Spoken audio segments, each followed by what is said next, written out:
Bonjour peuple congolais, bonjour bande Kolanga du Panier sur le zone. Les awa bino de combat beaucoup. Na yé loko na situation beaucoup turbulente que ça s'est passé dans le Nord Kivu. Kabila na bato na yé a changé mode opératoire. Oyo bazaki na boya liboso ya makambo ya rébellion. Cette fois-ci, balingi ba créer terrorisme na Nord Kivu pour que ba comme pour attribuer un mode à rebelle ya ADF là. Na yeli bino le ba document oyo bo la traçabilité ya bato wana côté ba outi et puis ba nani oyo baza ko financer ba prétendu terroriste wana na kati ya Nord Kivu. Et donc liboso na linga tali sa bandeko ba terroriste na ba rebelle baza na différence ya mode opératoire na bango surtout na sujet oyo etali ba massacre ba terroriste bango soki basali acte ya ba exaction ndenge oyo se passera na Nord Kivu par la suite ba revendiquer na yango comme bango ne ba baza ba auteur na yango ba rebelle oyo ba ADF wana bango baza na plan na bango na kati ya Congo wana pona kosala ba pillage illicite pour encaisser la compte il y a pays na bango respectif Ouganda. Alors banani oyo penza baza ba terroriste wana prétendu ba terroriste wana oyo baza ko semer malheur baza ko semer ba acte moko très grave la kati ya est na ko expliquer bandeko bata la penza par rapport ya ba document na ngi bango ma comprendre si réellement les ba terroriste puisque na kati ya biso ya est ya Congo ya tele bandeko na Nord Kivu la province où et puis les musulmans qui ont acte wana ceux qui ont imposé charia dans un pays alors que la mission de la Congo province où les musulmans sont ébélés et la province Sud Kivu et la province de Maniema et la province de province orientale dans le Nord Kivu les musulmans sont ébélés et puis les musulmans au Nord Kivu sont menacés. À titre personnel, vous pouvez dire mais pourquoi Oyo Bakongo qu'elle ne supprimer les Congolais suite à l'imposition de la charia alors que Motomo a contesté l'existentialité de la Bango na kati mabeli à Congo. Alors, sans plus tarder, la Lingi, Nathalie Sabandeko, Nani Oyo a financé Batouane. Il y a un document probant pour que nous prouvions que les Kabila na clan à Bazoui. Les musulmans, dans une information, peut-être c'est une révélation pour d'autres personnes, et les musulmans, ils ont pratiqué l'islam chiite. Tandis que tu as dit très bien que le monde islam, ils ont l'islam sunnite. Puisque le chiisme est l'islam qui est implanté dans 4 pays africains. C'est sunnite qui est dans 4 pays africains. Et éventuellement, dans 4 Congo, nous avons l'islam qui est dans Congo sunnite. Alors, comment est-ce possible que Bato va imposer charia? Puisque au départ, il va poser des terroristes, Al-Shabaab, qui est en Somalie, dans le Soudan. Mais Al-Shabaab, c'est musulman sunnite. Alors, moi, il y a des bateaux qui ont été ce qu'on a mené dans les documents pas comprendre. Les bateaux qui ont financé na Zoé Kabila. Kabila Yeboko a prétendu dégonailler Jeannette Kabila. En passant par l'un de ses frères, qui est beaucoup tué à Miligaraboué, na Komboya, Selemani. Bon, Selemani na kolobela makambo na yebo itali ba gabeji financière te na kokota penza na mokia likambo puis ba document oyo Jean-Jacques Lumumba o azali levé à Lumumba a bilisaki yango ba révélation ya ba transaction bancaire na côté oyo mbongo ezaki pour la verser par la suite na ko expliquer alors ONG énorme ndenge apesaki ya quelques explications à ONG centrale ndenge bakope ba éclaircir sur le dossier bokote na ndenge trésor américain ba pesa ba sanction na bato oyo banque oyo l'un des frères prétendu frère ya Kabila a sala ba transfert epa ya moto wana Kassim Tajidine pour comprendre bato wana baza banani. Alors pour l'expliquer bandeko Selemani wana azalaki directeur ya banque ba bengela ko BGF banque wana eza créé na Gabon. Ils ont possédé la filiale dans 8 pays.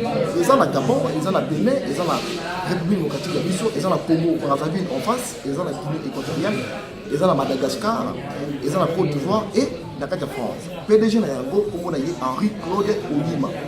Suleiman Wana a abandonné poste au directeur parce que prétendu va payer poste de directeur de développement la banque holding Kunana Bokagam.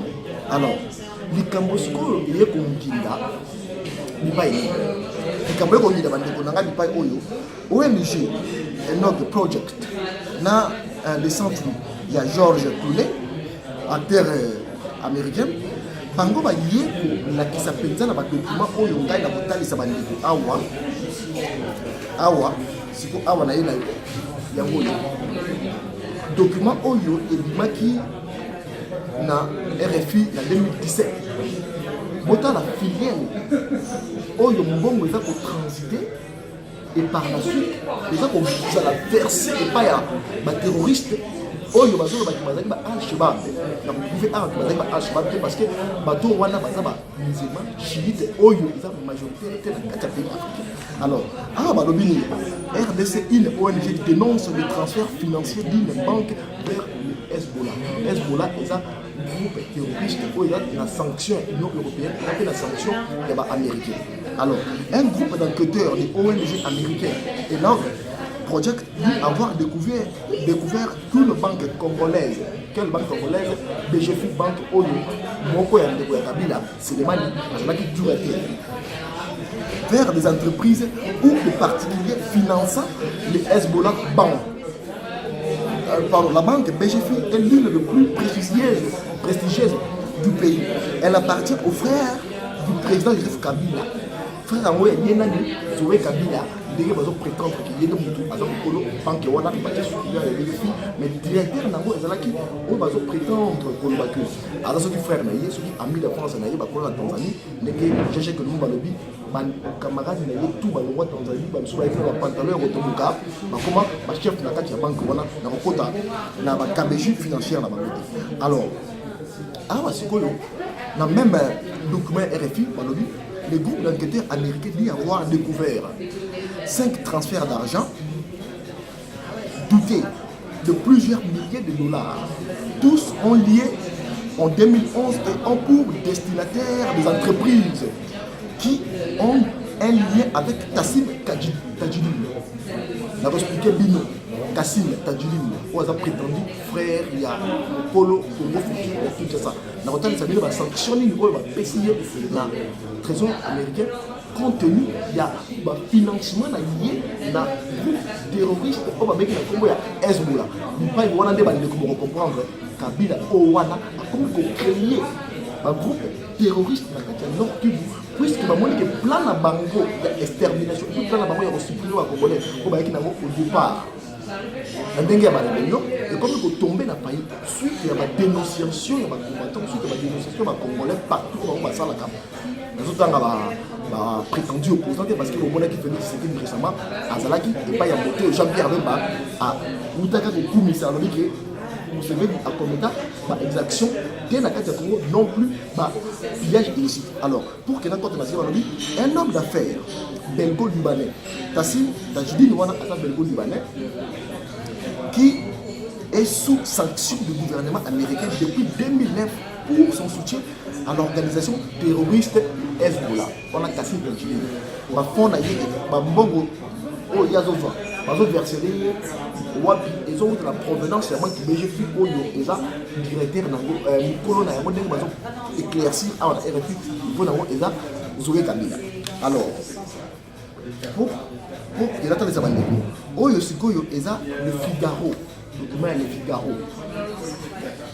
Et Maki, le 24 mars 2017, a lobby un important financier de Hezbollah inculpé. Parce que Motango a inculpé dans ça. Motoyo, Tassim Tadjidine, Oyo, Azalaki Moko, il y a Batoyo, banque BGF, ça n'a pas transfert, il y a pas fait. La justice américaine a inculpé ce vendredi un important financier de Hezbollah, Kassim Tadjidine, qui avait contourné les sanctions, les visas pour avoir contribué au financement du mouvement chiite libanais. Le mouvement est un mouvement chiite. les musulmans, ils prétendent que les terroristes ou dans l'Est et la République du Congo, ce sont des musulmans, mais chiites. C'est-à-dire l'islam, on peut s'appeler l'explication. Un peu dans le sens bref, l'islam est basé dans la branche dans l'islam, on est côté chiite, l'islam est côté sunnite. Mais l'islam est plus répandu dans Katia. Monde, l'islam sunnite. Chiite, c'est un pays qui est le Iran. Bango de bazar dans perso il y a chiisme dans le monde. Donc les gens peuvent pays militaire. Mais comment est-ce possible? L'islam pour dans la Congo et l'islam pour être un peu colonial. Mais pour il y a des types. Islam wala na kati ya Congo eza islam sunnite et puis bastion na yango na kati ya Congo eza na kati ya province de Nord Kivu. Comment est-ce possible que batwana ya chiisme wana ba yia ko lukaba s'implanter na kati ya Congo ba créer charia alors que islam na bango existe na kati wana. Alors balobi le financement chiite expulsé du Maroc vers les États-Unis, il a été inculpé par un tribunal fédéral de Washington près de 8 ans après son inscription sur une liste noire américaine de terroristes. Pour comprendre, côté de Kabila, pour comprendre dimension paradigme Kabila a transcendé la Katia. Bayaki va prendre plan na bango invincible ya koluka ki banda ko supprimer bandeko na biso na est ya Congo banande tellement copé na bango mission na bango eza révessé va comprendre déjà que ADF na luwana existe kate ADF na lu o ba créer ka yango à partir ya 90 91 na koki koloba déjà il travaille en collaboration na Zaïre na Soudan pour menacer le pouvoir il y a Museveni. C'est-à-dire objectif na yango et pour le menacer le pouvoir il y a Museveni. C'est-à-dire bateau va se composer na kati ya mouvement ce ne sont que des Ougandais. Congolais dans la kati baye kokuma na kati ya Congo et comment est possible que bateau wana depuis 1990 batika si le bango Museveni ba comment ko attaquer ba Congolais. C'est-à-dire quoi? Ce mouvement a été déjà extirpé depuis longtemps. Mouvement wana existe et puis mouvement wana ba créé encore prétendu na bato moko bazo soupçonner que bazapela bango pe na kati ba musulman. Alors joka sikoyo pour ça c'est que mouvement wana côté existe et que les nango baji ya Kabila na bato na ye sikoyo na lingna la bino quelques éclaircissements et ça que pays na biso on est dans un pays où il y a l'annulation des églises des réveils, c'est-à-dire christianisme, musulman, islam et les arabes, mais pas en une grande quantité de la pratiquement. Na Rwanda c'est pareil, na Ouganda c'est pareil, na Tanzanie c'est pareil, ma pays au Burundi c'est pareil. Et comment est-ce possible que bateau wana va s'attaquer Kakanabiso? Et ça pour révéler Bino clairement que c'est ma blague. C'est là tel Sabino mouvement moko ezalaki créé en 2003.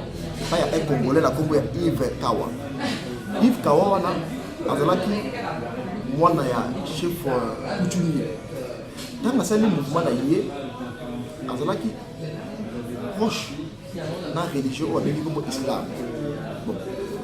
Islam était un problème dans le Congo, mais dans le mouvement qui fonctionnait. Et par la suite, le mouvement a été comme les Alaki, il y a des Congolais. Mais ils ont soutenu quand on a même Ouganda. Ouganda, objectif, il y a un mouvement physique.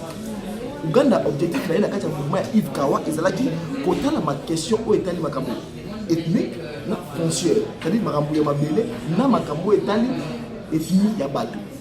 Alors, tant que Ouganda comprendre que Yves Kawa a pu jamais combattre pour la compte de l'Union, qu'est-ce qu'il faut faire? Il faut que tout le monde Yves Kawa, tout ça qui va gagner et ensuite maintenir le mouvement Oyo et Zapeza pour travailler pour le bénéfice de M. Rwanda. Le mouvement a gagné depuis 2005 et il a Katia Boloko.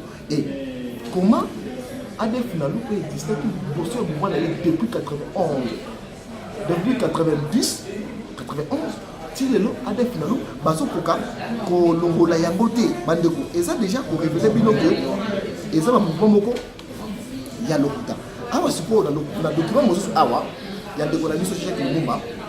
Quand on a compte tenu de la Kisabande, on va comprendre que le mouvement terrorisme dans le Congo, bateau il y a un gros, ils ont Kabila, ils ont plan au Kabila à nous préparer en gros, enfin que a créé une discorde, a créé désordre dans mon bandit, même la wana bakozwa capacité ya ko luka que exterminer la population sous prétexte bakoya ko luka ba attaquer bateau et bazo koya ko mener la guerre asymétrique na est ya ko boyo kasiko Lambert Mende ministre na bango ndinga yeko la lobby la radio Okapi Lambert Mende la plupart de ces touristes ne sont pas congolais.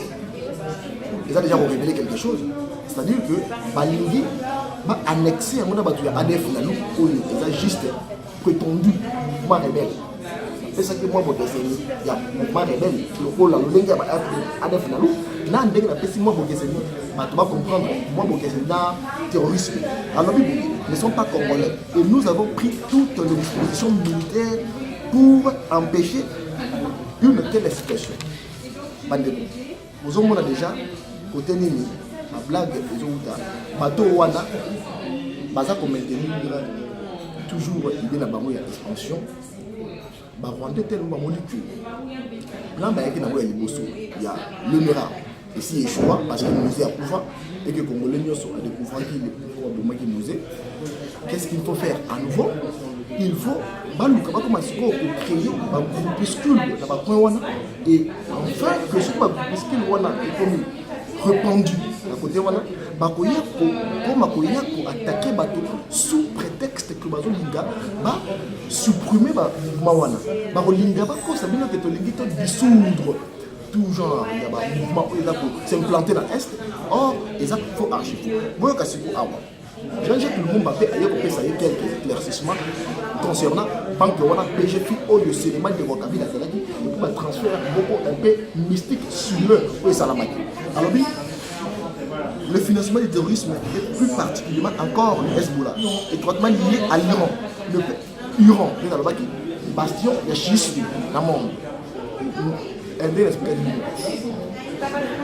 Alors, étroitement lié à l'Iran, ne peut laisser indifférent Washington qui a des enquêtes en cours aux États-Unis, confirme un ancien diplomate américain. Le Trésor et la justice étudient. Voilà, Jean-Jacques Lumumba, lui, préfère jouer la prudence. Alors, je sais que c'est un dossier sensible. Dossier à Makambo, il y a un transfert, autres ont reproché, Banque Wana BGFI. Que la banque n'est pas innocente, mais je sais aussi que le groupe avait interdit formellement toute transaction avec certaines sociétés liées au milieu libanais, des affaires au Congo, comme le groupe Congo Futur. Congo Futur, on a le maquis au départ, et comme ils sont cités parmi les groupes qui ont financé le terrorisme et Hezbollah, la Katia, la République du Congo, parce que Tassim Tadjidine, petit frère Naïe, prétendu frère Naïe, Aza, président PDG de Congo Futur. Congo Futur, il y a des écrits qui attestent ce que je vous le dis. Il y a éclaircissement, il y a hier, Ndeko Lumumba, il y a Afrique libre. Libre Afrique, il y a Belgique. Si vous avez Bandeko, Botala, côté Nini Oyo, Congo Futur, ailleurs pour intervenir dans le cadre de solo Oyo. Bazouaki, prétendu président de Congo Futur, a intervenu dans Radio Okapi. Le propriétaire de Congo Futur, c'est moi. Mon frère n'a jamais été ici, en RDC. Oyo Ahmed Tadjidine. Alors, mon frère n'a jamais na Congo. A démenti Ahmed Tadjidine, précisant que Kassim a investi ailleurs, notamment en Angola. Congo Futur est enregistré à l'annuaire de la Fédération des entreprises Congo. C'est-à-dire que Congo Futur, Oyo Aza, le collimateur américain, l'a placé sous contrôle des bateaux. On va financer le terrorisme, il y a Hezbollah. Alors, banque, il y a BGF Bank, on a prétendu. basala ba transfert moko ya mingi na banque na mingi wana ya mingi basala ba transfert mingi na compte ya Congo Futur. C'est-à-dire Congo Futur a créé moi ba filiale moko ya mike pour que à s'éloigner na matière nyonso ya rapprochement que banque na yé par la société na yé eza lié na BGF. Parmi ma filiale OIE Congo Futur a créé pour que à s'éloigner la situation là, nous avons Atlantic Trade Company, ATCOM, décrit comme une filiale de Congo Futur dans un rapport d'audit indépendant de 2013, commandité par l'autorité congolaise, possédait des comptes auprès de BGF Bank. On a banque à Liboso, on a compte à Liboso, OIE, il y a Congo Futur, mais ils ont créé un mot sous autre nom. C'est-à-dire va créer entreprise pour filer le monde à 4 navires. Ils ont toujours Congo Futur. Il y a mis ça contrefort. Il y a une entreprise signalée comme étant une filiale de Congo Futur, possédant 3 comptes auprès de BGF Bank. Troisième exemple, King Trading. Une entreprise mentionnée dans des correspondances entre les employés de la BGF Bank RDC, dont l'OFAC a confirmé qu'elle était une filiale de Congo Futur. Voilà la troisième. Quatrième, c'est ça, Pacific Trading. Une société mentionnée dans le document gouvernement congolais comme filiale Congo Futur. Cinquième, il y a Soukaisa, Glory Group. C'est-à-dire Glory Group, une société décrite par un centre de recherche du gouvernement congolais et dans plusieurs rapports.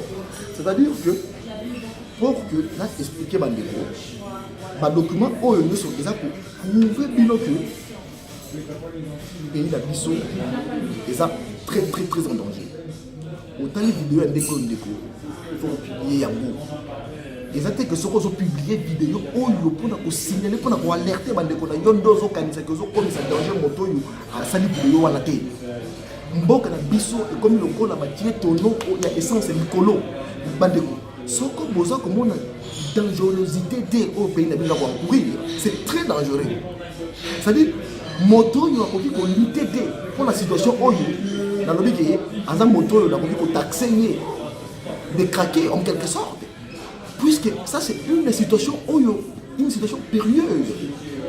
Mon colo pays vous a libéré, même si nous avons la tête, parce qu'il y a des gens qui ont publié, qui ont manifesté volonté à dénoncer ma campagne sans comprendre. On n'en pardonnera jamais, même une pécadille pour l'immiscer à côté. Sauf que le temps à moi, discours, il y a leader, Muammar Kadhafi, dans la 64e session de l'Assemblée générale, il y a ONU, ça fait comprendre que le terrorisme, comme réalité, il existe en quelque sorte. Mais pour que et attaquer un pays, il faut que l'autorité d'un pays où on a un tout petit peu impliqué. Mais dans le contexte, il y a une implication d'une manière, il y a une expansion, il y a une alors, Kadhafi et Lobby Bouddhi, ils sont pas. Dans le contexte, il y a le 11 septembre, le terrorisme, oui, Salamaki, aux États-Unis, il va bombarder des tours jumelles, World Trade Center. À Lobby Bouddhi, ils sont partis de l'aéroport Kennedy à New York. C'est-à-dire que Rwanda est attaqué dans l'aéroport Kennedy à New York. Pourquoi allez-vous bombarder l'Afghanistan? Alors, Kadhafi a dit que le Rwanda, où il bombarde le World Trade Center, il bombarde l'aéroport à New York. Alors que dans le monde, nous savons tous très bien que parmi les aéroports les plus sécurisés au monde, tout ça, aéroport, il y a New York, il y a Wabi, siège, il y a les Nations Unies, et il y a Wabi, plusieurs sociétés, il y a Nasdaq, la société, il y a Minel. Ma firme, nous sommes un minel international. C'est-à-dire que l'aéroport Nabango est un aéroport parmi les aéroports le plus contrôlé au monde, sécurisé au monde. Mais comment l'avion est battu? La CGO, il faut la mise pour comprendre que les soldats ont mis dans le temps. Le pays est accablé dans l'occupation. Occupation est changée fort. Aussi longtemps que le monde a évolué, aussi longtemps que l'occupation peut changer ma tactique et pour câbler le pays. Il y a qui besoin de la rébellion, rébellion des agressions, à changer, à transformer en mot comme un Congolais, croire qu'ils ont ma guerre intestinale, Or, en réalité, ce n'était pas ça. Bateau a régressé, qu'est-ce qu'ils ont fait? Maintenant, Occupation Alidi a installé touriste dans le est du Congo. Nous sommes les Japonais va exterminer les Congolais. Ceux qui vont Congolais vont comprendre que la guerre qui s'est passée dans le Congo, affrontement qui s'est passé dans le Congo, et que on a la victime exterminée et on a la race congolaise. Alors, pour la signaler, on doit comprendre que bon, la politique était, ils ont ça, c'est mon côté.